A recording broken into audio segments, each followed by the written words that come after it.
Students, आज हम exercise पढ़ेंगे जो हम अर्थशास्त्र में जो अध्याय पढ़ रहे थे सांख्यिकी, उसकी अभ्यास को करेंगे, उसके अभ्यास को हम करेंगे, एक्सरसाइज को हम पढ़ेंगे बच्चों। तो एक्सरसाइज में हमने खालिस्तान तक पढ़ लिया था, हमने खालिस्तान तक हमने आपको फिल करा दिया था और समझा दिया था। इसके आगे आज हम आपको सत्य असत्य के बारे में बताएंगे और उनको करवाएंगे। तो बच्चों, सबसे पहले जो सी का जो पहला वाला जो कथन लिखा हुआ है, जो स्टेटमेंट लिखा हुआ है बच्चों, उसमें लिखा है बाउले के अनुसार, अकॉर्डिंग टू बाउले, सांख्यिकी गणना का विज्ञान है। सांख्यिकी is the science of calculation, ऐसा बाउले ने कहा है। ठीक है ना। तो ये जो स्टेटमेंट है, ये जो कथन है, ये सही है और गलत है, ये हमें बताना है। तो बच्चों, ये स्टेटमेंट एकदम सही है। बाउले ने कहा है कि सांख्यिकी गणना का विज्ञान है। अकॉर्डिंग टू बाउले, statistics is the science of calculation, ये बाउले ने कहा है। इसके बाद जो सेकंड जो स्टेटमेंट लिखा है, जो दूसरा जो वाक्य लिखा है, उसमें लिखा है समंक तथ्यों के समूह होते हैं। मतलब इंग्लिश में अगर मैं इसको ट्रांसलेट करूँगा तो ये होगा, जो डेटा है, data are the collection of facts. तो ये जो स्टेटमेंट है, ये स्टेटमेंट आपका ये भी ट्रू रहेगा, सत्य रहेगा। तीसरा जो कथन लिखा है, तीसरा स्टेटमेंट लिखा है, सांख्यिकी व्यक्तिगत इकाइयों का भी अध्ययन करने में सक्षम है। तो इसको अगर मैं इंग्लिश में ट्रांसलेट करूँगा तो ये हो जाएगा, statistics is enable to study the individual units.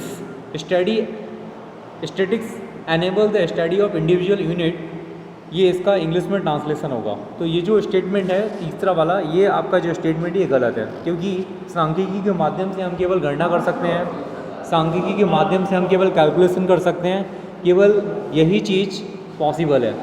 इसके बाद आपका चौथा स्टेटमेंट लिखा है, सांख्यिकीय समंकों का सजातीय होना आवश्यक नहीं है। तो ये चौथा जो स्टेटमेंट लिखा है ये गलत है, क्योंकि सांख्यिकीय समंक जो होते हैं ना, इनको हम टैबुलेशन फॉर्म में इनको हम सजाते हैं, इनको डेकोरेट करते हैं।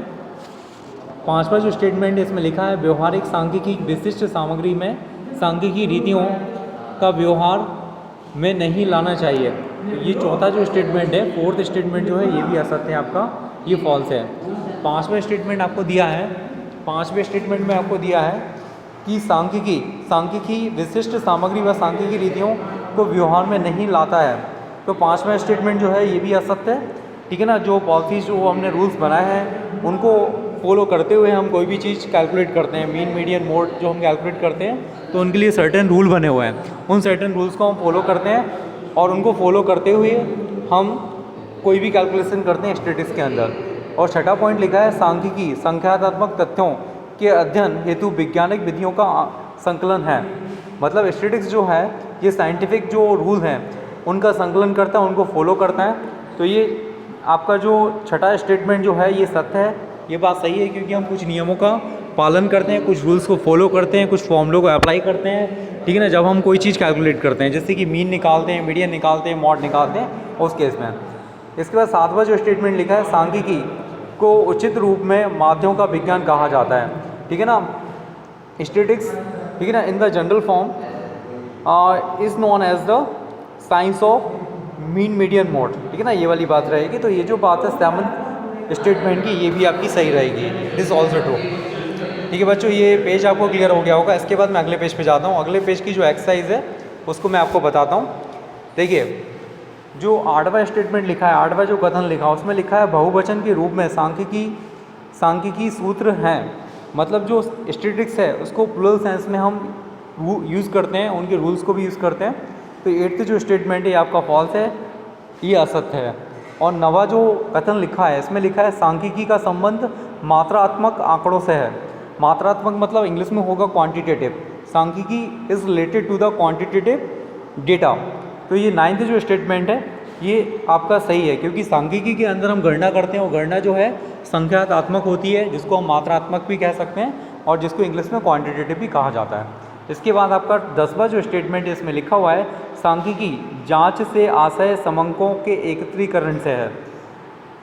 ठीक है। तो इसको मैं इंग्लिश में अगर ट्रांसलेट करता हूँ तो ये हो जाएगा, statistics is the general rule to make the data integrate. मतलब डेटा को इंट्रीगेट, एकत्रित करने से संबंधित होती है।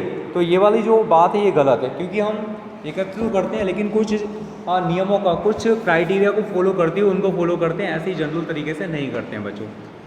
चलिए, समझ आया होगा आपको, आपके जो सत्य असत्य हैं कंप्लीट हो गए हैं। अब मैं आपको सही जोड़ी बनाई है, मतलब मैच द फॉलोइंग कराऊंगा। सबसे पहले जो पहला जो लिखा हुआ है सांख्यिकीय यंत्र, सांख्यिकीय यंत्र मतलब स्टैटिस्टिक्स टूल्स की बात की गई है इसमें।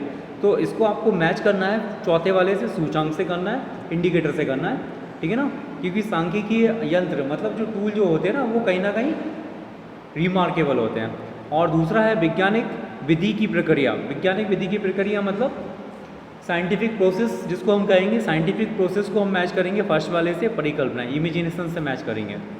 इसके बाद थर्ड जो आपका लिखा है उसमें लिखा है सांख्यिकी रीति, मतलब स्टैटिस्टिक्स जो पॉलिसीज़ हैं, जो रूल्स हैं, उनको लेकर बताए गए हैं यहाँ पर। तो इसको हम मैच करेंगे सेकंड वाले से, निर्वचन से। और चौथा आपका लिखा है सांख्यिकीय का कार्य। सांख्यिकी का कार्य मतलब वर्क ऑफ स्टैटिस्टिक्स या फिर फंक्शन ऑफ स्टैटिस्टिक्स इसको कहा जाता है। तो इसको मैच करेंगे अनुमान लगाना, मतलब एजप्शन करना। क्या करना बच्चों? एजप्शन करना, मतलब एक तरह से एज्यूम करके हम मान लेते हैं। जैसे कि कभी कोई सर्वे होता है तो उसमें जो आंकड़े आते हैं ना, वो एक औसतन आंकड़े आते हैं, एकदम सटीक आंकड़े नहीं आते हैं।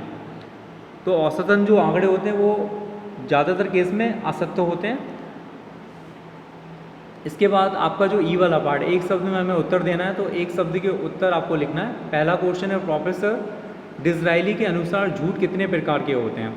तो प्रोफेसर डिसराइल के अनुसार झूठ कितने प्रकार के होते हैं, केवल हमें प्रकार संख्या में बताना है, उनके नाम नहीं बताना है। तो यहाँ पर हम बताएंगे 3 प्रकार के होते हैं, ठीक है। इंग्लिश मीडियम वाले बच्चों के लिए मैं बताना चाहूँगा कि ये जो स्टेटमेंट है इसको इंग्लिश में अगर ट्रांसलेट करते हैं तो ये हो जाएगा according to Disraeli the types of lie. Types of lie मतलब झूठ कितने प्रकार के हैं, तो ये हैं 3 टाइप्स के। अगला स्टेटमेंट है सांख्यिकी का जन्मदाता किसे कहा जाता है, हु इज़ द ओरिजिनेटर या फादर ऑफ स्टैटिस्टिक्स। तो सांख्यिकी का जन्मदाता या ओरिजिनेटर या फादर ऑफ स्टैटिस्टिक्स कहा जाता है H.A. वाल को, H.A. वाल को कहा जाता है। तीसरा है आपका सांख्यिकी साधन है या लक्ष्य है। तो सांख्यिकी एक साधन है, ठीक है ना, ये एक सोर्स है, इसको हम गोल नहीं मान सकते हैं। सांख्यिकी गणना का विज्ञान है, ये कथन किसने कहा था। तो ये जो कथन है ये बाउले ने कहा था। बाउले ने ये स्टेटमेंट कहा था कि जो स्टैटिस्टिक्स है ये कैलकुलेशंस का साइंस है। अकॉर्डिंग टू बाउले statistics is the science of calculation. इसके बाद 5वां है बड़ी संख्याओं की गणना नहीं की जाती है, उनके अनुपात लगाए जाते हैं, किसका कथन है, ठीक है ना। इसको इंग्लिश में अगर ट्रांसलेट करते हैं तो ये हो जाएगा जो विगर नंबर होते हैं, vigour number can not be calculate what can be assume. जो बड़ी संख्याएं होती हैं उनको उनकी गणना नहीं कर सकते, उनको हम एज्यूम करते हैं, अनुमान लगाते हैं। तो ये जो कथन है ये वॉडिंगटन का है। ये स्टेटमेंट किसका है बच्चों? वॉडिंगटन का है। According to Waddington big numbers और big numerical values can not be calculated, it is generally assume. इसके बाद 6ठा स्टेटमेंट है सांख्यिकी का एक कार्य बताइए। सांख्यिकी का एक फंक्शन हमें बताना है, तो आप लिखेंगे इसमें विशाल व जटिल तथ्यों को सरल बनाना। और इसको अगर मैं अंग्रेजी में ट्रांसलेट करूँगा तो लिखूँगा इसको make the complex data into simple form, make the complex data into a simplest form. ये इसका कार्य हो जाएगा।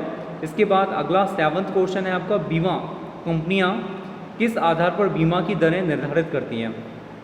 तो बीमा company calculate their rate on the basis of which function.